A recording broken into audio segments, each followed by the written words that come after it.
Yeah, man. So what we're doing, we're turning your outdoor walking and running into a giant team game of turf war. So basically, if you ever use Strava, Garmin, or anything like that, as you're tracking your walking and running, same way you would on those apps, you actually will claim that route for your team. That team can be a company, run club, friend group, whatever it is that you have your grouping as. You can create your own custom group. And as you move through an area, you claim that area, almost like capture the flag. Let's say if you had an area that was owned by Dave IP, let's say, then you would own it for that group. And let's say cardio, my team, were to walk or run through the area after you would have that area stolen by me and my team. And the only way to get it back would be to have your team, whether it be you or somebody on your team, run or walk through that area again.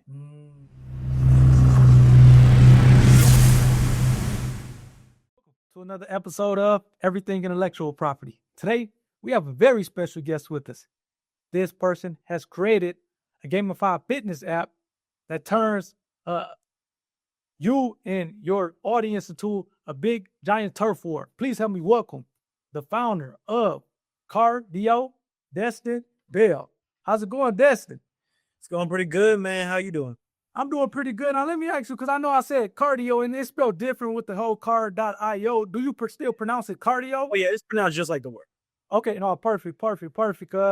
And I know this is more of an app as opposed to like a physical product, what typically I'll have somebody's kind of showing a physical product. I'll maybe have them show that so that they can, so that the audience can get maybe a better idea of what it is that person is providing in terms of product. But I guess, can you explain, I know I kind of gave a brief description of a gamified fitness app, but can you explain in a little bit more detail for the audience, whether they're watching on video or audio, what you have created with the Cardio, the gamified fitness app? Yeah, man. So what we're doing, we're turning your outdoor walking and running into a giant team game of turf war. So basically, if you ever use Strava, Garmin, or anything like that, as you're tracking your walking and running, same way you would on those apps, you actually will claim that route for your team. That team can be a company, run club, friend group, whatever it is that you have your grouping as. You can create your own custom group. And as you move through an area, you claim that area, almost like capture the flag. Let's say if you had an area that was owned by Dave IP, let's say, then you would own it for that group. And let's say cardio, my team, were to walk or run through the area after you would have that area stolen by me and my team. And the only way to get it back would be to have your team, whether it be you or somebody on your team, run or walk through that area again. Gotcha. So no, that's pretty cool. And I think maybe at least at the time that, which we'll get off into a little later, you being on Shark Tank, I think it was at least 22,000 users over in 70 countries. What is like the user count now as of today of the app? Yeah, it's about more than double now. Really? Yeah, man. Moving up and on. No, that's cool. So then, and I know we, at least on the website, and again, on the Shark Tank, you talked about being able to partner with your favorite gyms and sports teams and fitness brands and things of that sort, to more of a kind of have a community feel, then kind of add into that kind of competition, that team aspect of it. What was the ideal, I guess, for that, or the inspiration that came for kind of having that function or feature of that?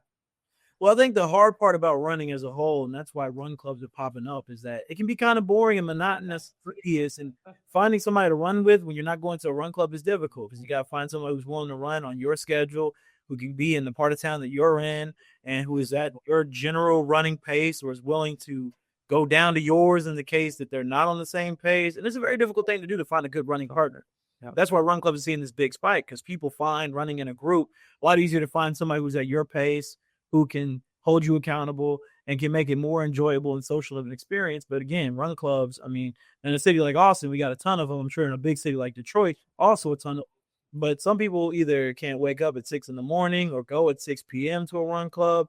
They work too much. They just don't wake up early enough, or they don't feel comfortable enough because they're just not in good enough shape as a runner to feel like going to a run club. And so what we're trying to do is create this ecosystem where you and whoever it is that you want to run or walk with, whether they be way faster, way slower, whether they be in Detroit or they be in Austin, whatever, can create this fun social community where every time you go out and walk, we can try to bring that one club-esque experience to your everyday running without you having to be in the same place, same time as somebody else. No, and that's sweet. How was the gyms? Were they receptive to it? Because again, one of the good things I like about your app is the fact that you're not necessarily, it's different from what you would get. I know one of the two gyms that I go to here in Detroit is Lifetime and LA Fitness, and it seems like you're not. It's in a different space compared to like a fitness studio or whatever the case may be. Were they receptive from, I guess, the concept or kind of the partnership from the beginning, or does it take a little bit more convincing on your end to say, hey man, you need to kind of utilize this service and it'll be helpful for the gym in these different ways? It's kind of convincing. I mean, when you're in a market like this one, where there's so many different fitness trackers, all these different gyms with different goals, and also a gym inherently wants people to be inside the gym. They don't want people to run outside. They want them to run on the treadmill or elliptical they got inside their gym. So it really is hit or miss with a lot of groups, because some of them see the vision, some of them don't see it, or some of them think it doesn't align with their priorities. It's definitely been a better fit with run clubs and organizations that have a desire to tap into this outdoor wellness type of vibe with their audience.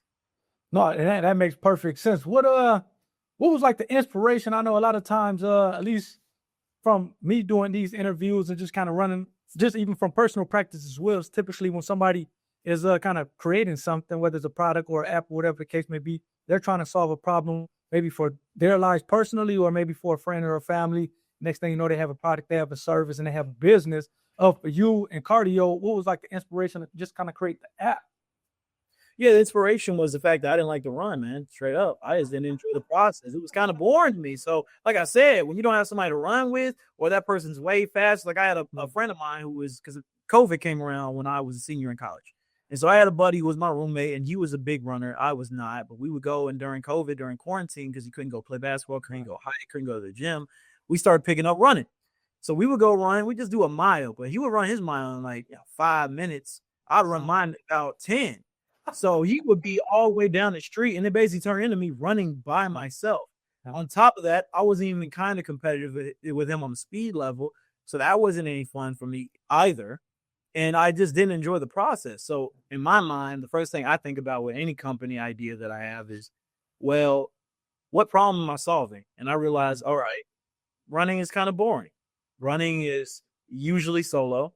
Running is not the most social thing in the world, especially pre this run club revolution we have now. But people want it to be.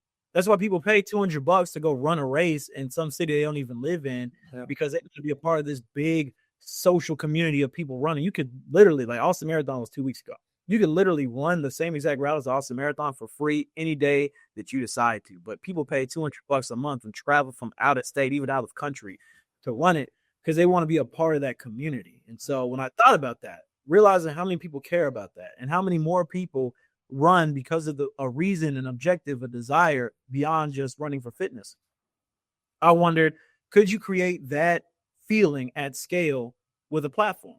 And so I thought about apps like Pokemon Go, which were tracking at one point more miles than Strava or Garmin or any of these other trackers were, because people were going out catching, hatching Pokemon through mileage.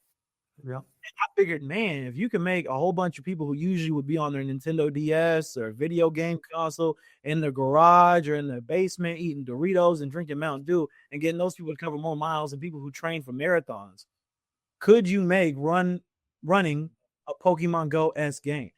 And so that was the inspiration. That was the motivation. That was around October of 2020 that I started really thinking about it.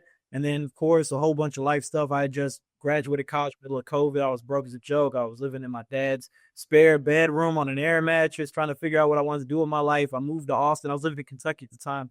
Moved to Austin, was in an Airbnb in a hotel for the first couple months. Didn't have a job. Was out here making money off of making websites and coming up with different business ideas. So it wasn't until around mid-2021 I actually had meaningful time to pursue it. Once I got into enough stability to focus on it. And once I did, I started reaching out to people. That's where the Pokemon Go story comes from, of like me reaching out to people and thinking, oh man, engineers at Pokemon Go would be a good place to start. I reach out to one of those engineers. He refers me over to the CEO of Pokemon Go. He responds to that email. We hop on a bunch of Zoom calls. I send him a ton of emails. And then into 2021, I get a $50K investment. And that was the moment I realized, all right, I got something. Like, I'm not wasting my time. There's a need, there's a market, and there are people who are smarter than me who see it too. Let's invest in this. Let's put some time into it. And again, but I have a number of questions from you, just kind of based on what you just said, because I know, again, you mentioned being on Shark Tank, that you or reached out, email, I think over 400 maybe engineered or whatnot when you were starting out, and then the one from Pokemon Go maybe introduce you to the CEO of, or maybe the founder or CEO, and next thing you know, you're emailing him, and he, like you said, he ultimately gave you $50,000 for an investment. if that story goes. I guess what made you say, again, going back to that time period, to say, okay, I need to reach out to 400 people. And the reason I'm asking that is because, again, just being a younger guy, like you said, just getting out of college at that point in time, seems like a lot of us, and this is, again, another part of the channel of having these ideas, but they just kind of let them go to the wayside, whereas kind of yourself, you had this idea and you're saying, okay, I'm going to see this thing through, which led to you emailing 400 engineers and maybe getting, some money from kind of at least one of the CEOs or whatever the case may be as far as an investment. So I guess what was that kind of mindset like that? Said like to say, okay, I'm gonna see this thing through. Yeah. I think it's a firm belief in what I can do. I knew from a young age that I just cannot work for somebody. Like, I'm just a bad employee. I'm a hard worker, but I got too many strong beliefs. I got too many opinions, and I don't fit well in systems that I don't believe in. So, I'm a big basketball fan. Like when James Harden, one time he had an interview and they were talking about like getting into a system when he got traded to a new team. He said, I am the system. And I am a firm believer in that. I feel like when I get the time to put my hands on something and give it my full attention, it's going to succeed. And so I knew I wanted to be my own boss. And so post-COVID, 2020, I'm jobless. And I can't even get a job because most of these places aren't hiring. I even had a job lined up for pharmaceutical sales at Eli Lilly, and they rescinded the job offer. Really? So yeah. So I just found myself with no job. And at that point, after applying for hundreds of jobs and not even getting interviews, the ones I got interviews for, not getting the job, at some point I realized, you know what? I don't even want a job anyway. Like, why would I put all my that clearly I can't get for whatever reason? Right. I could put that energy in creating jobs by building a company that gives me the financial ability to hire people to do the stuff I don't want to do so I can run the show the way I know I can. And so it was a mix of believing in myself and a mix of, well, I got nothing better to do. I'm already broke and jobless. Like, I might as well pursue a goal of some kind. So it was a mix of just the times and my mentality on things. No, and that's, I guess, when did that mentality kind of shape? Because, again, that's interesting. And I guess, but I'll ask you this question regarding kind of school and universities, because you did graduate with business administration from University of Kentucky. So I guess maybe the first question is, when did you kind of come to that realization? Like, man, I don't want to work with anyone, or I don't want to work for someone. I want to kind of work for myself. And then I guess the second part of that question is, do you think kind of schools are or universities are maybe failing students anyway, as related to being able to go and get a job, just because, like you said, you graduated and kind of applying left and right and maybe not having the best of luck, and even to the point where you got something that ultimately got rescinded? Do you think kind of schools are preparing you to, I guess, have success out in the real world or the workforce post-graduation? Yeah, first question on when I got that mentality. So I would say cognizantly, like one that I can legitimately remember was when I was a kid. And I wouldn't even say, I'm still a kid, I'm 26. So I'm really a kid in a lot of ways. But when I was in high school and I was working at Kmart, that was my first real job. How about Kmart? Yeah, terrible, bro. It sucked. I had technically two jobs for that. I worked at Sonic for like a month. I worked at TJ Maxx for like a month. Kmart was my first like consistent job I had. I worked there for like 6-7 months. And I was like 16 at the time. And I was working there minimum wage, which in Kentucky is $7.25. And so I would go work 2 40-hour weeks. And then my paycheck was like $800. And I sat there in my head and I just thought, my time's got to be worth more than $800. Like, my hours got to be worth more than $7.25. And I see my managers who ain't doing much. I'm doing all the stuff. They just tell me how to do it. And they're making way more than me. And then the people who manage them make way more than them. And then you got your high level C-suite who on a day-to-day might not be doing anything except going to get, hit golf balls at the country club and just managing over high level decision-making and not really doing a ton. And they're making more than everybody. So as I look at it, I realize the higher up on the ladder you get, the more money you get paid. I also realized that the time it takes to move up in an already set establishment of hierarchy is a long time, especially if you ain't daddy's money, if you're not plugged in. You just got to legitimately, on a full-blown meritocracy, work your way up to the top of wherever you want to be. We're talking decades. I'm an impatient person. So I just realized that the best way to be at the top of the hierarchy is to start it yourself. Yeah. So that was already in my mind from like time I got my first high school job. But if you ask my mom, she told me, and this was when I was, like elementary, maybe even earlier. Now I don't even remember this, but it's a story she tells me all the time. We went to McDonald's one day getting food. It was skeleton crew in there. So there's one lady, she's ringing up the order, she's putting the fries in the grease, she's flipping burgers, she's doing everything. She's doing everything. Right, she's doing everything, jack of all trades. And I remember my mom said, it's like, I went up to her, I'm like, damn, that lady's working hard. She must be getting paid a lot. She said, nah, she making minimum wage. I said, what? But she do all the work. I said, no, that guy over there, dude in a suit, wasn't flipping no patties, wasn't greasing no fries, wasn't taking no orders. He was using the back, sitting on his desk, looking at a computer. She said, that guy's making all the money because he's in charge. And apparently she said that flipped the switch for me, where from a young age, from that moment on, I always looked at, damn, how can I be the boss? Like, I would flip my toys in the neighborhood. I would sell my toys to kids. I cut grass. I would go to Sam's Club. I would buy candy bars in bulk. I would flip them in school. I used to ghostwrite people's essays.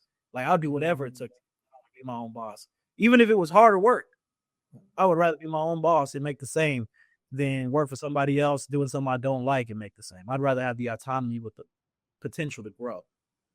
No, yeah, and that's I think you and I are definitely in the same boat in that regard. I know, just being an attorney, it's a higher price to the I mean, you're still selling time. It's maybe a higher price, but it's still one of those things that kind of you want to maybe get off into something where kind of maybe you're looked at as kind of being a leader and being able to kind of, like you said, kind of have your system, your outlook on things, and kind of move forward in that way. So I would imagine, again, like you said, from the time you were whether it's elementary or high school, it was early on that you found out, okay, I want to be my own boss. I want to be an entrepreneur. And it seems like going to University of Kentucky Business Administration, I think you even got your like a certification in entrepreneurship. So you kind of knew maybe this is the way I want to go sooner rather than later post-graduation, as far as having my own company and being my own boss. Yeah. So going back to your point earlier about like colleges and if they're failing kids, this is one of my famous quotes of my people at the University of Kentucky with my alma mater.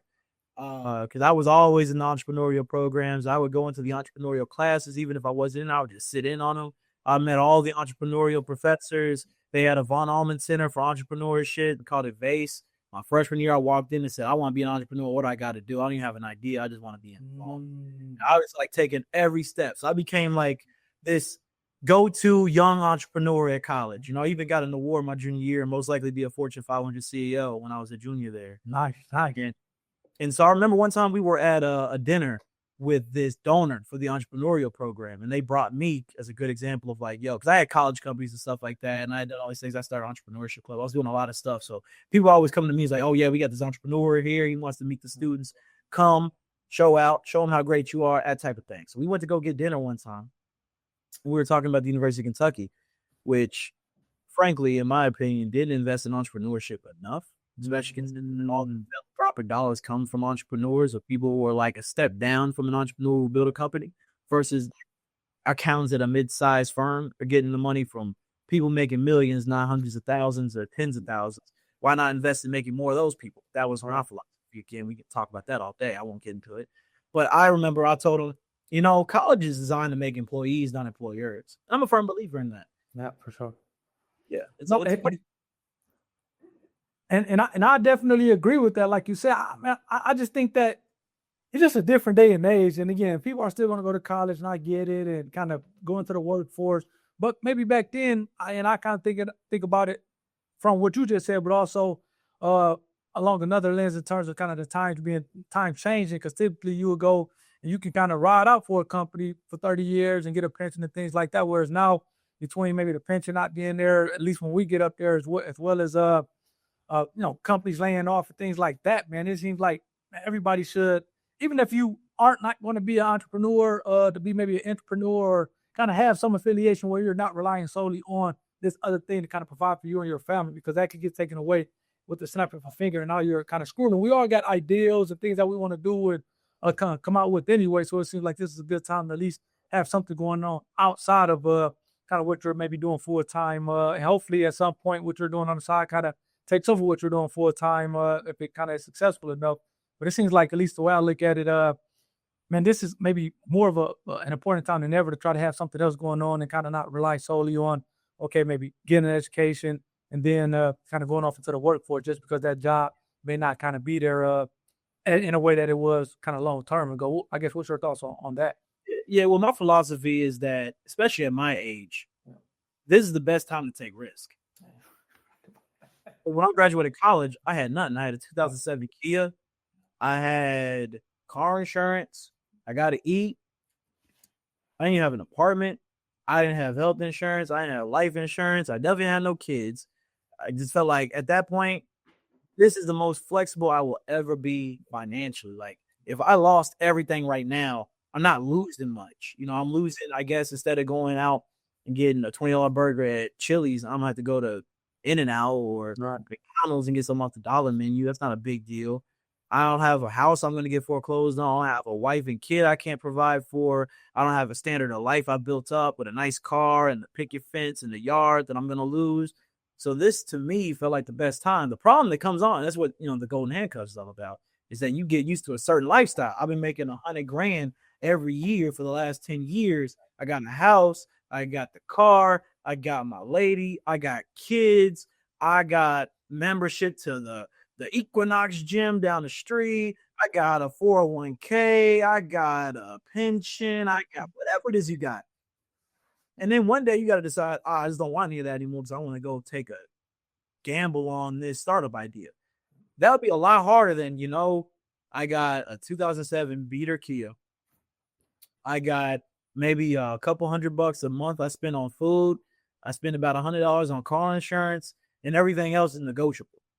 Everything else is negotiable. I can just not take no shorties on dates. Yeah. I can just not buy a nicer car and keep pushing this Kia for a while. I can, instead of going and get filet mignon, I can go get, a 4-for-4 Wendy's, and I can do that for a while and get away with it. Whereas if I was 32 versus 22, I don't think I would have that same flexibility. So in my mind, the older you get, the harder it becomes. And when you think about how ephemeral and how up and down the economy can be, you can get hit with layoffs. Like I got friends who work at all these tech companies here in Austin, and every other day I hear about people getting laid off here. I was supposed to get a raise and it didn't come there. They cut my hours, and you just don't have any control over that. At the same time, with a business, obviously there's a lot of ups and downs. I mean, you're not making money. Not making any money for a long time. I didn't get my first paycheck from cardio until 2023, and I worked on this since 21. So I went 2 years working on this basically for free. So I recognize that, but at least in what gave me the sense of stability is that for the most part, obviously the market has to decide they want what you're building, but for the most part, I can go out there and get a sale to feed myself. I can go find me an investor. I can go build something that the market is going to respond to positively, which will create positive conditions for me to make wealth. And I'm also in charge. If I don't want to take that deal, I don't have to take that deal. If I don't want to work that hour, I don't have to work that hour. And sometimes you just got to, another funny phrase I heard people say is that I quit my 9 to 5 to work 8 to 8. And that's true. But at least I get the autonomy of making that decision. Right. I appreciate it. No, and again, man, I like everything that you just said, particularly when you're talking about, hey, you have more flexibility or kind of less kind of things holding you back when you're younger as opposed to when you're older and you built up this lifestyle with the kids and a wife and, like I said, 401k and this and that. And which I think that should give, especially younger people, more, I guess, kind of wherewithal to say, okay, I'm going to do this now when I'm younger because, like you said, when I get all these other things, it may be tougher. And it's still obviously just because you're older, that doesn't necessarily mean that you can't kind of create a business or start whatever it is that you're trying to start. But like you said, just kind of way things work, you kind of have all these things that kind of provides resistance, unfortunately, that kind of makes starting a business that much harder, which is, again, just more, power to start younger as opposed to older. I guess let me ask you this in terms of IP. We all know, at least my whole big thing of, especially here in the U.S., which again still is the number one economy in the world, that we sell IP to other countries. So that's kind of always my kind of philosophy on things. When you think about the Disney and kind of movies, your favorite TV shows, that's copyright. So when you think of your favorite kind of big brands, whether it's Starbucks, whether it's Nike, they're, I guess, selling product, which in Nike's case can be patented product, but they're selling you their brand, which is a trademark. And then we think of your favorite technology company, whether it's Apple, whether it's Microsoft, even whether it's Tesla, that they have a number of patents on their product. So I think what we sell not only to ourselves, but also to the rest of the world is IP in various forms. Is that something that you knew about in terms of just kind of IP, or what was your first introduction to intellectual property? No, my first introduction with IP pretty much was the process of coming up with this idea, because it's not something I knew much about. Like, I'd obviously heard of patents and copyrights, and trademarks and trade secrets and all that. I knew what they were, but if you told me like genuinely what was the difference between a copyright and a trademark, I couldn't really tell you. Yeah. And to be honest, I still don't know. I probably still couldn't, not on the level you could. But obviously I looked into, the first thing I even did was look into like a non-provisional patent for the idea, and it just turns out from everybody I was hearing that patents really don't hold up very well for software. So I didn't go that direction. I went more the trade secret route with things, but with TMs and copyrights and whatever, I just, I know a general amount. I definitely could know more, but it's not something that I put a lot of time in, because personally, the way I feel about it, and obviously you being a lawyer in the space will feel differently, but the way I always felt about it is, before I start investing money in patenting an idea, let me make sure it's something that's even worth owning. Let me put it on the market and know I'm not wasting my time and money paying IP lawyers to give me a trademark for a logo that nobody's ever going to see, because it's a crap product, or the marketing strategy is awful, or we're not going to raise any money. So maybe that's the wrong way to go about it, and I can acknowledge that, and I'm sure you'll tell me that. But that was like my philosophy with focusing on building the brand and the product first, and getting to a point where I've realized I need these things versus buying them preemptively. No, yeah, I mean, again, it kind of works both ways, especially with the IP. Again, if you got maybe a logo or a mark, a name that you feel like you kind of locked in on. I always say it's easier and better to maybe file that stuff early on, or sooner rather than later. I mean, obviously with trademarks, you can file it kind of later, but obviously you opening up the door to somebody else to take the name. And again, the USPTO, United States Patent and Trademark Office, is kind of really just, hey, first come, first serve, so to speak. So if you're using it, but somebody else files it first, then okay, yeah, you can kind of use it within the area that you've been using it on. But in terms of expansion with regard to trademarks, you're kind of prevented or inhibited from doing that, because this other person who actually filed the trademark application has those rights. So if it's something that, again, if you're still kind of going through the process and maybe not all the way kind of sold on a particular word or a logo, whatever the case may be, then I probably would say kind of wait till you're like, okay, this is my logo or word that I'm going to go with before you file a trademark. Patents is a little different, just because, again, especially with a non-provisional, you're going to spend some money on that. That's just kind of what it is. But you can kind of go about it in different ways as far as file a provisional, which again could be a couple $100, and just have that placeholder in line until you, like, as you talked about, the market is telling you that it's need for this product, and then you have a year to convert your provisional to a non-provisional. I did get a provisional after I realized the non-provisional would be expensive and might not be worth it. I did get a provisional in 2021. I didn't end up going the non-provisional route, but I got the leaks. But and again, I think something else that you brought up, that again, it's more than different ways. Particularly, a lot of people don't understand where it's more than one ways to kind of protect a piece of IP. So sometimes you say, for example, your 2D logo or your logo of your mark, you can protect that with a trademark, but you can also protect it with a copyright.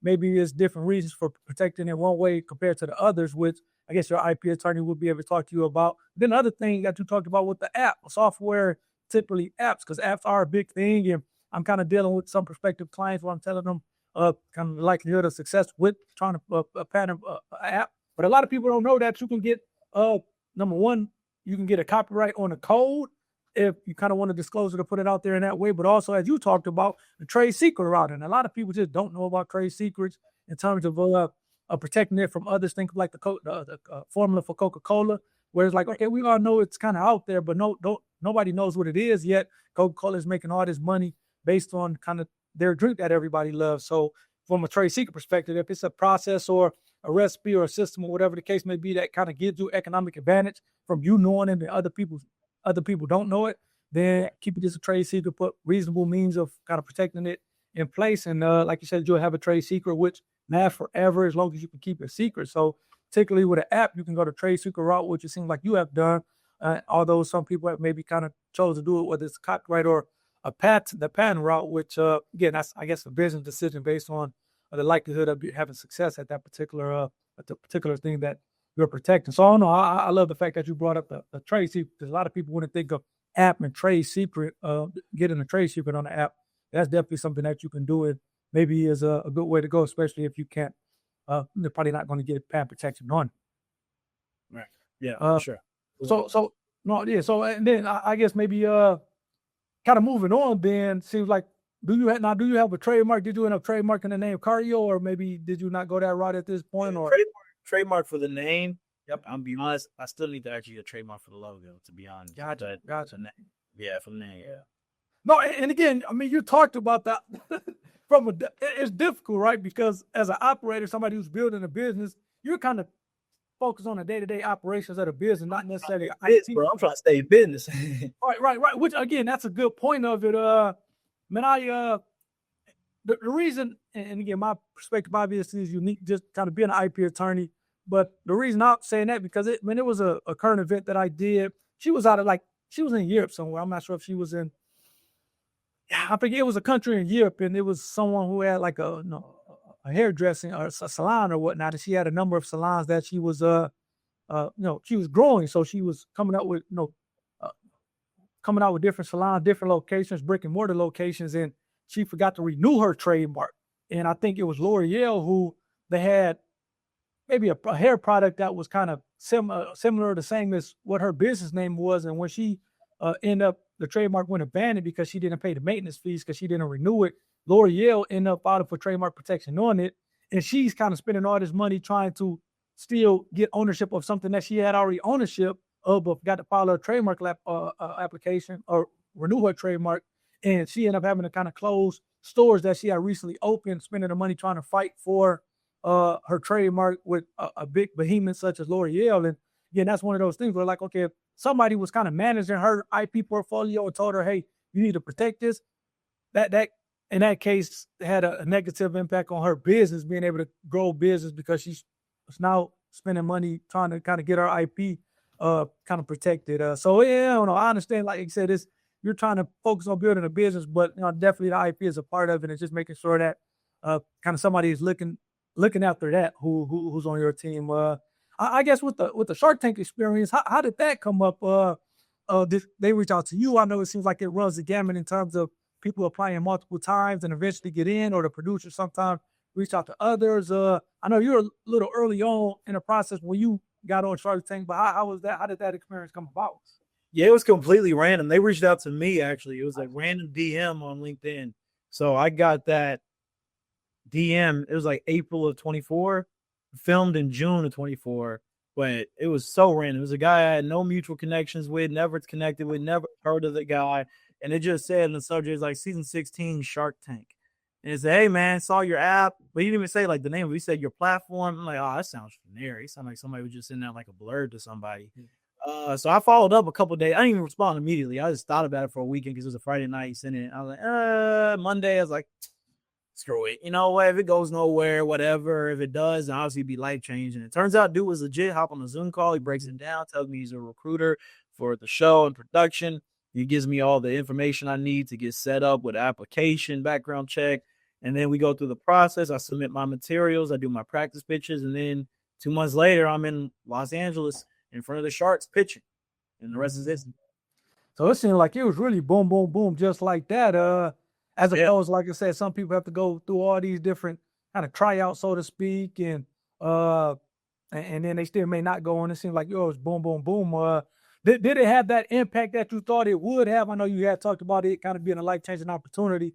Obviously, when people kind of pitch on the show, it seems like their sales or their business see a boost. And did it have the impact that you definitely would have?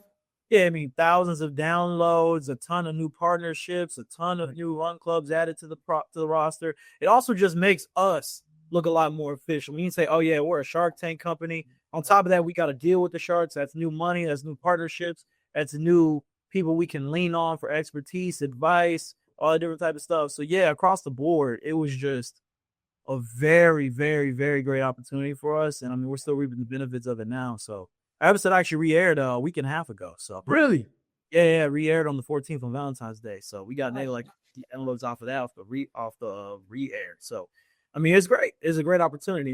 It was always a dream of mine to be on that show. So even just getting to do that, regardless of how it went, was always a dream of mine. And getting to actually succeed in that dream, have it come true, and bring my mom out with me at the same time. I mean, sweet. I couldn't have drawn it up any better than that. How was I guess because again, just watching the show, it seems like you're definitely confident and kind of knew your line, so to speak, knew your information, and it wasn't an ounce of nervousness. Although, like I said, some people, you go out there, you can maybe tell that they're nervous or whatnot. I would imagine that you practice a ton of time. How was that experience kind of being out there pitching to the charts, answering questions? Were you nervous at that point, even though it maybe didn't show up on camera? Or I guess how would you describe that? Yeah. Well, you nervous. Look, at the end of the day, I don't care if you feeling you're Patrick Mahomes in the Super Bowl. You've been there 5 times. You're still nervous every time you snap the ball. It's the biggest scene. It's a life or death. And for a business team, it's a life or death scenario. You walk away from Shark Tank having millions of people knowing your name and knowing it positively or negatively. Some people go in there and they get laughed out the room in their business, even if it was more credible before Shark Tank, is less after they get new one by Mark and Mr. Wonderful. So I mean, I went in there and I was very nervous because we're a lot earlier than a lot of the companies there. And we're also a tech product or an app. Most of them are physical products, CPG type stuff. So we were very different. We didn't have millions of dollars in sales. I wasn't some decade-long runner who decided to do this, who worked at Strava for 5 years. I was just some kid out of college said, running sucks. I want to make it more fun. And that was it. And I was curious how they would receive it. They could receive it as well as they did, or they could have received it completely differently and say, oh, this guy's an amateur. He's young. He's dumb. He don't know this and know that. I don't get it. Why is it different than Strava or Garmin? We're all out. And I get laughed out the room. So, of course, I was nervous, but I wasn't nervous about my part because I knew my stuff. I knew my numbers. I knew my value props. I knew my rebuttals. And so in the moments where they came at me, it wasn't anything on production and editing that made it look that way. I was quick with it. Like when Mr. Wonderful was like, when people sat in front of you said that, I said, yeah, some of them were right. And I'm one of them. That wasn't production making me look good on editing. I responded at the same speed that it showed on there in live time. So, I know my stuff. At the end of the day, I don't know how they're going to receive it, and that's where the nervousness comes in. But there was no nervousness and a lack of preparation. No, for sure. And I like that. And again, I was going to ask you about that comment because it seemed like that definitely just kind of came out like that. And I know sometimes they do the editing, trying to kind of take a 40, 50-minute pitch and kind of put it into a 10 minutes. So I'm not sure if they edited it like that, but that was cool that you're saying that just flew naturally over the course of the conversation. Not going into it, did you know, okay, and it seems like Lori, she's not maybe really a techie person. Mark is a techie person. It seems like he said, and this is just my experience from kind of watching the show and kind of breaking down the different pitches that you kind of know maybe who's going to kind of, who's likely to do this. Go ahead. Yeah, you got your targets. I mean, for one, going into it, I knew Lori wouldn't do it because she's not really techie. She's not gaming. She's not fitness. So I knew Lori wasn't going to be in. I knew that Kevin wouldn't be in because we're just too early on a revenue basis. He's a relevant guy. Yes, I knew he wouldn't be in. And so at that point, it left Daymond, Rashawn, and Mark. Now, Mark and Rashawn were the two I was really targeting because Mark, obviously, is the tech guy. He's got the most money. He's got the connections to the sports teams, to the sports world as a whole. And he's got the biggest brand. So being with Mark would have been cool. I just think he's a cool dude. I like basketball. So, I mean, the Mavs just destroyed their future a couple weeks ago, but the Lakers fans, I'm cool with that. Thank you for that terrible decision. Benefited me. But beyond that, I got a whole bunch of conspiracy theories about that. It's a different podcast. But I thought working with Mark would be cool. Rashawn, even though he's probably the least known of the four, he was the one who I really wanted the most on a operation technical level because he has a Series A fund. So he's somebody who I could raise additional funds with beyond Shark Tank. He also was somebody who's done investments in other consumer apps like Robinhood and DoorDash and Dropbox and Uber and whatnot. So he's invested in successful consumer products before. He knows what makes a good product. He knows people who work those companies. He's somebody who can help me raise more money down the line. He's somebody who I feel like would be more involved in the day-to-day of what I'm doing. And he definitely has been the most involved since we got that deal. And then Daymond was kind of a wild card for me. Yes, he's not really a tech guy, but I also figured just on that Black connection, get something in there. So I wasn't sure what was going to go on there. And it pretty much went as I knew it would. Lori was out and Kevin was out. Mark was into it. Then he was out. Daymond, he was actually out initially, but then he decided I want to be a part of this and came back in. They cut that part, but he was out and then he came back in. And then Rashawn led that deal, and he was the one I really wanted anyway. So getting those two powerful, intelligent Black men on board and being able to get their, advice and their help throughout these last couple months, I mean, it's great. That's crazy because just based on the way they had, edited it, you would, you hear Daymond saying, "Hey man, I have to be a part of this." So you would think that he was always in and believing you, but it seemed like he was out originally, based on what you were saying. And then, but I was going to ask, that was interesting that he came in with Rayshawn, and I interviewed, and maybe this guy's interview, this guy showed Matt Hall from True Fit Customs. I think he was his. Yeah. Matt, really cool dude. He was part of my, so we actually met. I know I was gonna say, yeah, because I think he was telling me, I had interviewed him maybe a couple weeks ago, and he said that they were interviewing. It was the episode was re-airing on Valentine's Day, so that it seemed like yours was included in that.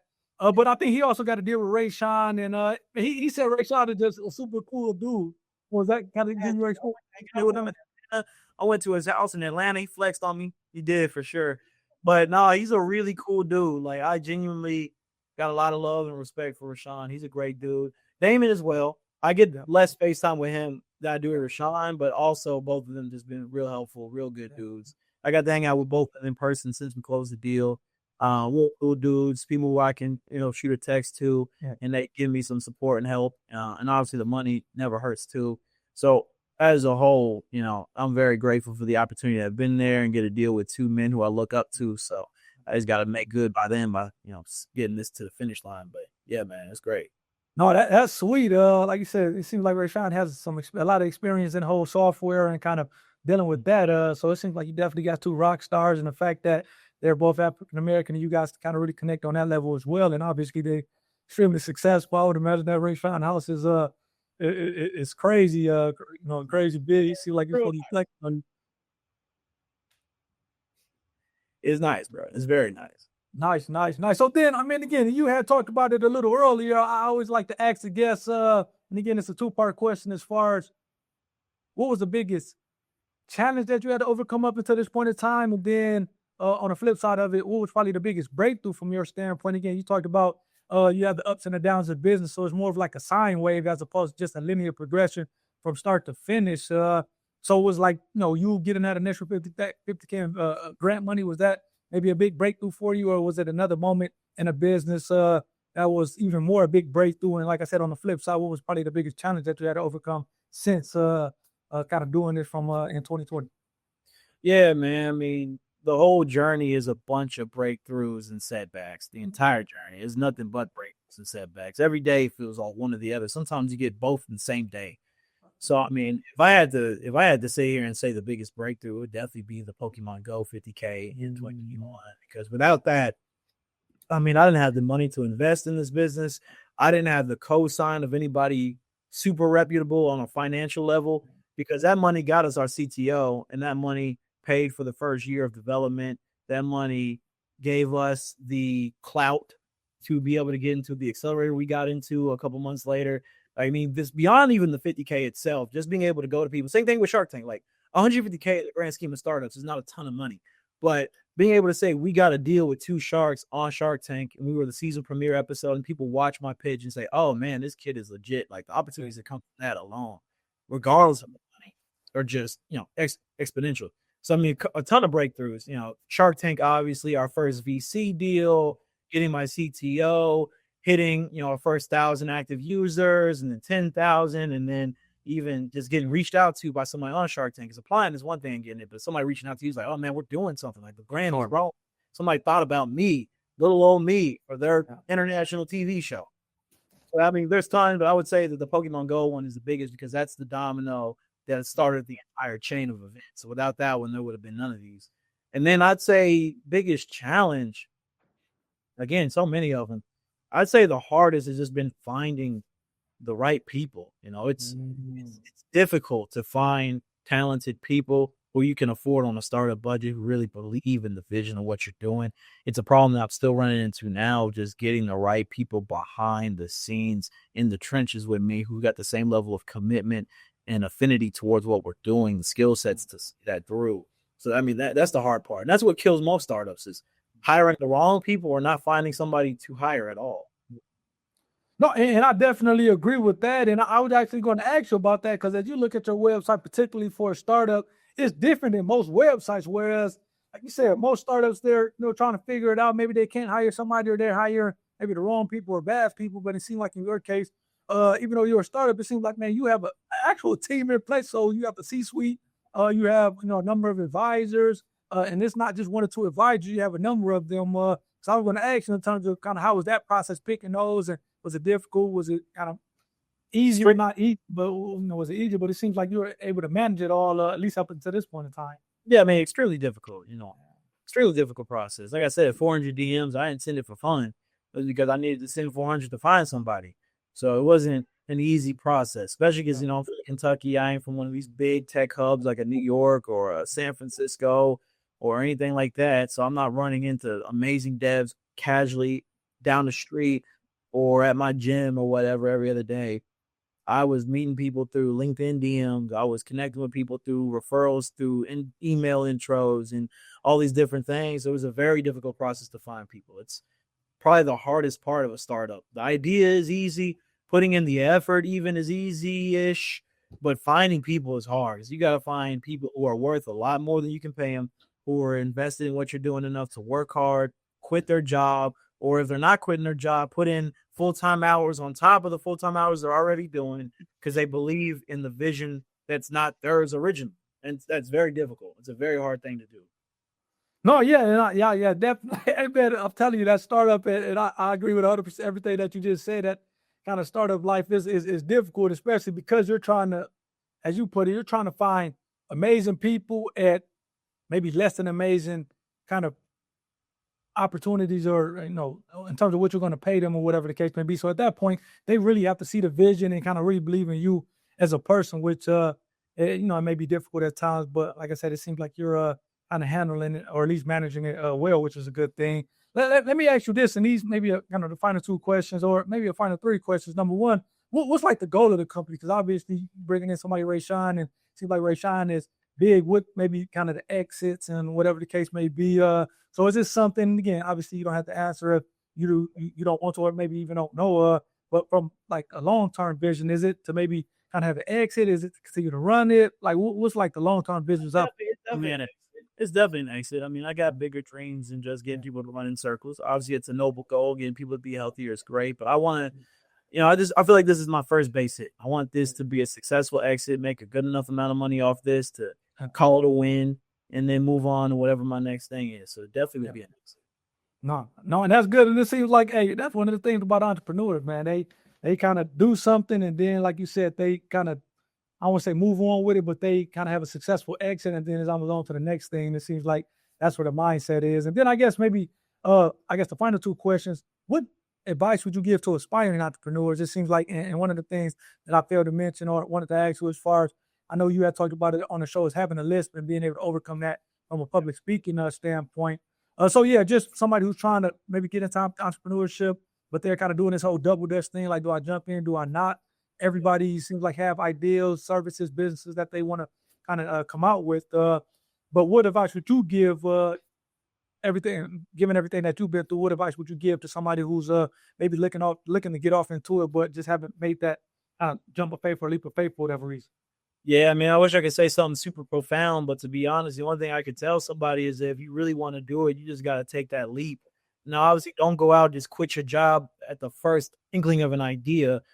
Set yourself up. Because even when I was working on cardio, I had a whole bunch of other different businesses. I had investments I was working on. I was buying real estate. I had a content creation business. I was investing in stocks and crypto. And I was living really below my means to save up the money I was using to make smart investments back into this company and invest in my time wisely before I went full time. I didn't go full time until 2022. I've been working on it since 2020. So I'm not saying take that leap, but sacrifice the weekends. Maybe don't go out with your friends on that Thursday night. Maybe instead of going to get that super fancy dinner, maybe just go and cook at home and get something a little cheaper. Save your money up.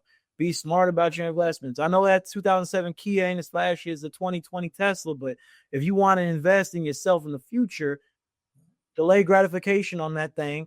Buy it when you have enough money post-exit. You know what I mean? So that was my thing with anybody who came to me for advice. And that's the same thing I would tell to anybody is that if you really want it, whatever is required of you, because when I started working on my app, now I went to school for marketing. I never built apps. I wasn't a runner. Like I said, I hated running. I didn't use apps like Strava and Garmin. I never worked at any of these running adjacent companies. So I didn't have industry experience. I didn't have experience as a user of these products. I just had a dream and a belief that, if I could figure out how to do this, I could do it. So I had to teach myself how to use Figma and UI UX design. I had to teach myself about how apps work. I had to find people to give me the advice. I had to find these investors. I had to find team members. I had to find information on how to set up all these things. I had to learn about patents and copyrights and trademarks and trade secrets and all that. And if you really want to do it, you got the internet. You can learn anything on the internet. If you got enough time and enough desire, depending on how quickly you pick up things might vary in how much time it takes. But if you have a desire to do it, you got everything you need right in front of you. The only thing now is, do you want it enough to make the time commitment for whatever it is? No, you're exactly right about that. And I mean, I love what you said in terms of delayed gratification, having a sacrifice. Unfortunately, that's the part of the game. We kind of live in this society where everybody want to flex on each other and whatever the case may be. But again, especially when you're talking about a startup or building something, hey man, those early years it may not be as flashy or maybe not as great, and having them run lean as possible. So yeah, like you said, you definitely have to. I like what you said as far as delayed gratification, because I think that's a big thing that, especially man, just is for whatever reason, young kind of Black entrepreneurs or whatever the case may be, they want to kind of flex on you as opposed to having that delayed gratification. So hopefully this resonates with them, because I agree with you 100%. Then I guess the last thing, and maybe the more important thing, how can people not only follow you and follow Cardio, but also download the app and kind of get to use? Hey, look, I'm one of those people. I'm similar to you, man. I hate running. I played football back in college at Michigan State, and I love doing it from the standpoint of a competition. So whether it's basketball, football, whatever the case may be, but just kind of running around in circles, or just kind of running aimlessly on the treadmill. That's one of the things that it's just like kind of, it has to be a better way. So I guess going to the last question, how can people kind of follow you as well as download the app? Yeah, man, you can find me on LinkedIn, social media, pretty much anywhere. Look up Destin George Bell on LinkedIn. My tag on Instagram is gfortune_500. You can find me there. And then we're not on Android yet. If you are on Android, you can go to our website, which is downloadcard.io. So just the word cardio with the dot, but just add the word download in front of it. That's our website. You can go there and join the Android waitlist. And then if you have an iPhone, you can just go in the App Store and look up card.io, and you'll find it. Nice. And then I guess out of curiosity, based on that, was it I guess what was the mindset of coming out on Apple first and then maybe Android later? Obviously those are two different operating systems, but I guess just kind of peeling back the onions in terms of the business standpoint or business mindset or strategy. What was the strategy as far as, let's go do this first and then maybe do Android later? Yeah, well, I'm gonna be honest with you, and this is just where it is when you start a company. It was because the engineer who I found only knew iOS, and I was like, man, I finally found an engineer, and he's a really good engineer, and he's willing to work for cheap.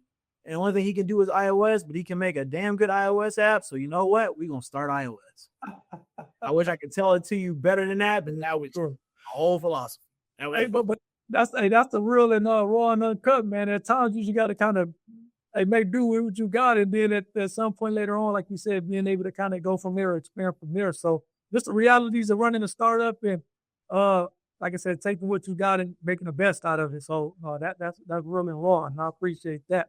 Well, man, definitely appreciate you for coming on, Destin, and hopefully, audience, you have to pen in your papers out, because he definitely gave a lot of jewels. Love what he said, particularly for a young entrepreneur, start young, so that while you don't have a lot of things kind of holding you back or keeping you from getting started, like family and kids and those 401ks and that nice car and that nice house. And hey, it's going to be a sacrifice. It is going to be a sacrifice. But again, as Destin put it, man, reached out to 400 engineers, and next thing you know, he has a $50K grant at some point later. So you have to put in that work early on, delayed gratification.